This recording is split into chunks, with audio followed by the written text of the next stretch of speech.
میرے بھائیوں، موت کے وقت انسان دو کیفیت میں ہوتا ہے۔ کچھ لوگوں کی روح ایسے نکل رہی ہوتی ہے کہ ان کے رگ رگ میں وہ پھنس رہی ہوتی ہے وَلَوْ تَرَى إِذْ يَتَوَفَّى الَّذِينَ كَفَرُوا الْمَلَائِكَةُ يَضْرِبُونَ وُجُوهَهُمْ وَأَدْبَارَهُمْ۔ کاش تم دیکھ سکتے وہ منظر جب اللہ کے فرشتے نافرمانوں کی روح کو نکال رہے ہوتے ہیں تو ان کے منہ پہ بھی مارتے ہیں، ان کی کمر پر بھی مارتے ہیں۔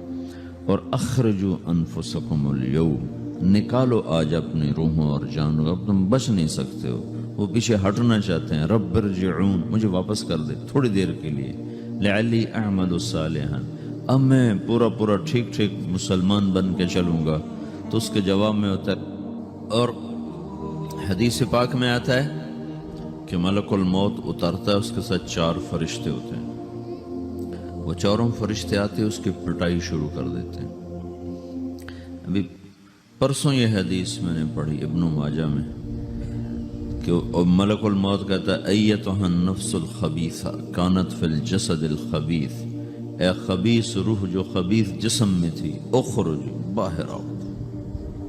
اب وہ واپس تو ہو نہیں سکتا، اپنے آپ کو روک تو سکتا نہیں، تو وہ حیران پریشان خوف زدہ، تو اس کے جواب میں اس کو ملک الموت کہتا ابشری بحمیم وغساق وآخر من شکلہ ازواج، تیار ہو جا خوفناک عذاب کے لیے اور کھولتے پانیوں کے لیے، کانٹے دار جھاڑیوں کے لیے اور بے شمار عذاب کی شکلوں کے لیے۔ تو اس کی روح کو جب کھینچتے ہیں تو رگ رگ سے وہ کٹ کے نکلتی ہے، تو سارا وجود زیر و زبر ہوتا ہے، سکرات کا درد ساری دنیا کے دردوں پر حاوی ہے۔ جب اس کی روح نکلتی ہے اور اس کو لے کر آسمان پر چلتے ہیں تو دروازے پر پہنچتے ہیں تو اندر سے فرشتے پوچھتے ہیں کون ہے؟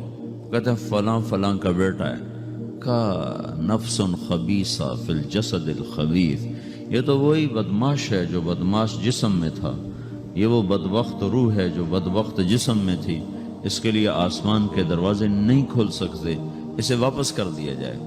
تو آسمان کے دروازے لا تفتح لهم ابواب السماء ولا يدخلون الجنة حتى يلج الجمل في سم الخياط، کہ ان کے لیے آسمان کے دروازے نہیں کھلیں گے اور ان کے لیے جنت کے دروازے نہیں کھلیں گے، پھر یہ وہاں سے نیچے گرائے جاتے ہیں جو اللہ کا قید خانہ ہے سجین۔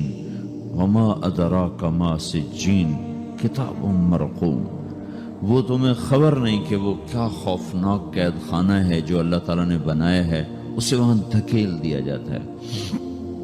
پھر قیامت تک اس کے لیے انتظار کی گھڑیاں ہیں اور عذاب کی شدت ہے۔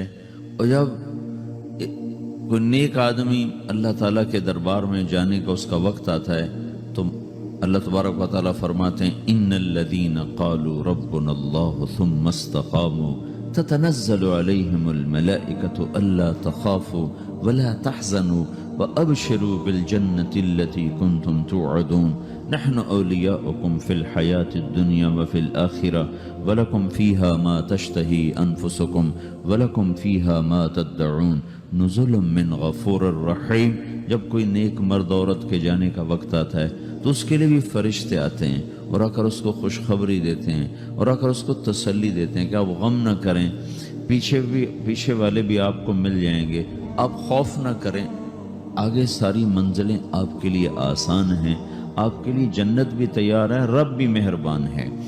اور حدیث پاک میں آتا ہے کہ ملک الموت اور 4 فرشتے آتے ہیں، وہ 4 فرشتے اس کو سہلاتے ہیں، دباتے ہیں کہ موت کا درد اسے محسوس نہ ہو۔ اور ملک الموت فرماتے ہیں ایتھا النفس الحمیدہ کانت فی الجسد الحمید اخرجی، اے نیک روح جو نیک جسم میں تھی باہر آؤ۔ کیا کرو؟ وابشری بروح وریحان ورب راض عنک غیر غضبان، آپ کو بشارت ہو آپ کے لیے جنت تیار ہو چکی ہے اور وہاں کی ساری نعمتیں آپ کے لیے میسر ہو چکی ہیں اور اللہ آپ پہ راضی ہو چکا ہے اور اللہ آپ پہ خوش ہو چکا ہے۔ اس پر اس کی روح کو نکالا جاتا ہے، پھر سارے فرشتے اس کو استقبال کے ساتھ جو آسمان پر لے جاتے ہیں تو اندر سے پوچھتے ہیں کون ہے؟ کہ فلاں کا بیٹا، فلاں کی بیٹی۔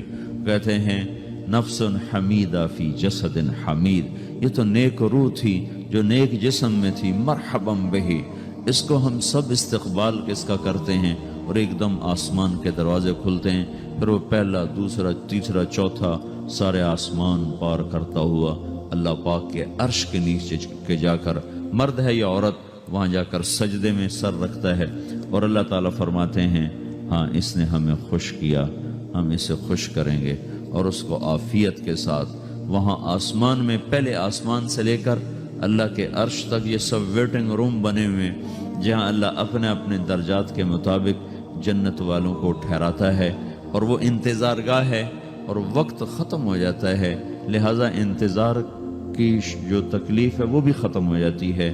وقت ختم تو انتظار کا احساس ختم، اور ٹائم کے گزرنے کا احساس ختم۔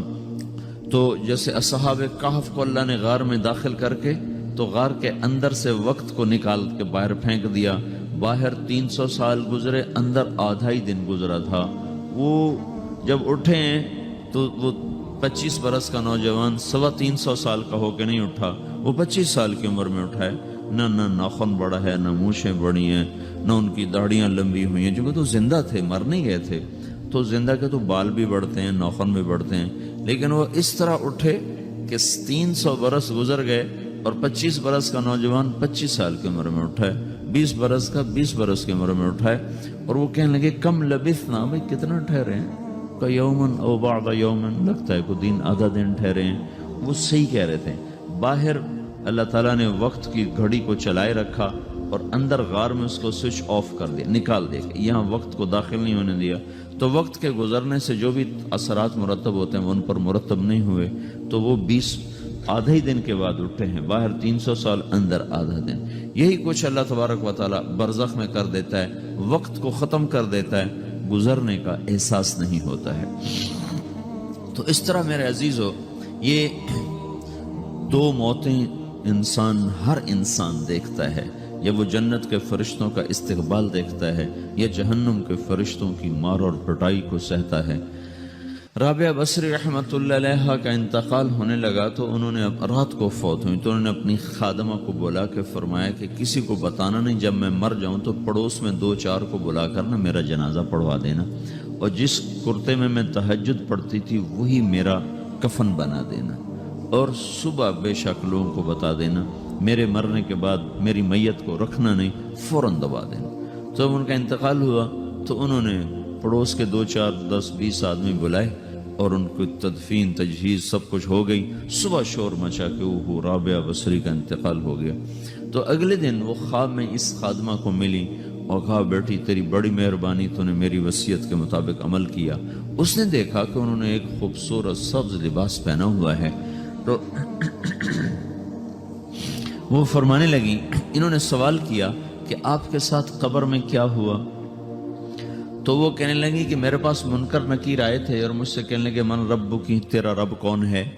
تو میں نے کہا سبحان اللہ، 40 برس جس کو میں نہ بھلا سکی اس کو 4 ہاتھ زمین میں آ کے میں بھول جاؤں گی۔ ان کا 42 برس کی عمر میں انتقال ہوا تھا۔ تو وہ کہنے لگے سبحان اللہ، جس کو میں 40 برس نہ بھلا سکی میں اسے 4 ہاتھ زمین کے اندر آ کے بھول جاؤں گی۔ تو منکر نکیر کہنے لگے اس کا کیا حساب لینا؟ پھر انہوں نے پوچھا کہ وہ آپ کا وہ کرتا کہاں گیا تہجد والا جس میں آپ کو کفن دیا تھا؟ کہا وہ اللہ نے مجھ سے لے لیا ہے اور میرے اعمال کے خزانے میں رکھ دیا ہے، قیامت کے دن میرا وہ کرتا بھی میرے ترازو میں تولا جائے گا، اور مجھے یہ لباس پہنایا ہے جو جنت کا لباس ہے۔ یہ بھی ایک موت ہے، اس طرح بھی لوگ مرتے ہیں۔ اور دوسری بھی ایک موت ہے، ہمارے علاقے کی بتا رہا ہوں، اپنے علاقے کی۔ ایک ذمہ دار مر گیا، اس کی قبر کھودی، ساری بچھوؤں سے بھری ہوئی، ایسے جیسے چیونٹیاں پھر رہی ہوتی، تو انہیں وہ بند کر کے دوسری کھودی، ساری بچھوؤں سے بھری ہوئی، پھر وہ بند کر کے تیسری کھودی، ساری بچھوؤں سے بھری ہوئی۔ قبرستان میں اتنے بچھو کہاں سے آ گئے؟ یہ زمین کے بچھو نہیں ہیں، یہ آخرت کی بلائیں ہیں جس کے ساتھ اب اسے قیامت تک رہنا ہے اور گزارا کرنا ہے۔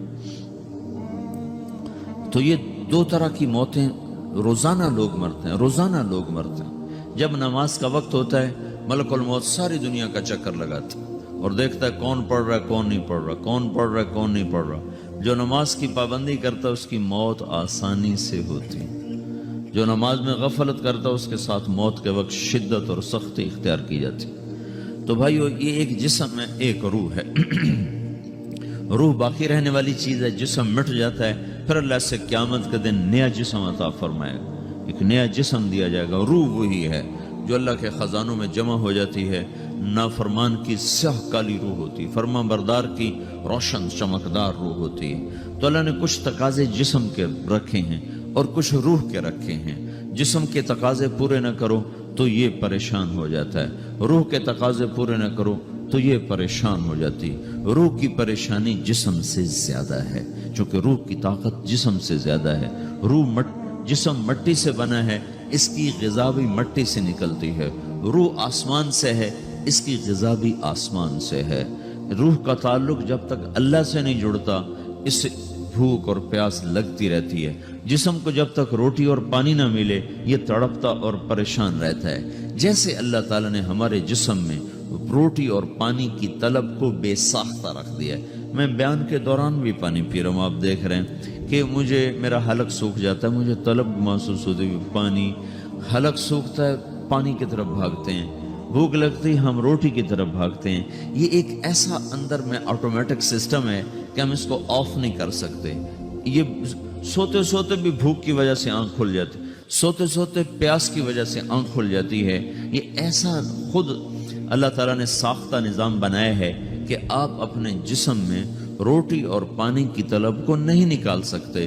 میرے عزیزو، ٹھیک اسی طرح اللہ نے انسانی روح میں اپنی طلب رکھ دی ہے اور اپنے رسول کی طلب رکھ دی ہے۔ یہ دو طلب ایسی ہیں کہ یہ آپ کے جسم روح سے نکل نہیں سکتی۔ جیسے بھوکا روٹی نہ کھا لے، پیاسا پانی نہ پی لے، اسے چین نہیں آ سکتا۔ وہ روح جو اللہ اور اس کے رسول سے نا آشنا ہے، جب تک وہ وہاں تک پہنچ نہیں جاتی اسے چین نہیں آ سکتا، اس کا اندر پریشان رہے گا۔ 1997 میں جب جنید جمشید سے میری پہلی ملاقات ہوئی تو اس نے مجھ سے یہ سوال کیا کہ مولوی صاحب، ایک پاکستانی نوجوان جس گلیمر کو خوابوں میں دیکھتا ہے، وہ گلیمر تو مجھے زندگی میں ویسے ہی حاصل ہے، میرے چاروں طرف زندگی کا رقص ہے اور میری زندگی کی ہر خواہش، ہر تمنا پوری ہے، اس کے باوجود میرے اندر اندھیرا ہے، میرے اندر خلا ہے۔ مجھے لگتا ہے میں وہ کشتی ہوں جس کا کوئی ساحل نہیں، جس کی کوئی سمت نہیں۔ www.darsuquran.com ایسا نہیں ہونا چاہیے۔ ایک عام لڑکا تو کہتا ہے ہائے کاش یہ ہوتا، اس کو وہ نہیں ہو رہا تو پھر وہ پریشان ہے، ہائے یہ ہوتا، ہائے وہ ہوتا۔ تو میں تو ہائے نہیں کرتا ہوں، میری تو ہر لذت اور خواہش میرے سامنے تشتری میں سجا کے پیش کی جا رہی۔ میں کیوں ایسا کر رہا ہوں؟ میں ہائے ہائے کیوں کر رہا ہوں؟ میرا اندر ویران کیوں ہے؟ میرے اندر میں خلا کیوں ہے؟ یہ وہی خلا ہے کہ وہ روح کی پیاس کو شراب میں بجھانا چاہتا ہے، وہ روح کی پیاس کو لڑکی میں بجھانا چاہتا ہے، وہ روح کی پیاس کو موسیقی سے بجھانا چاہتا ہے، وہ روح کی پیاس کو دنیا کی رعنائیوں میں 5 اسٹار ہوٹلوں سے بجھانا چاہتا ہے۔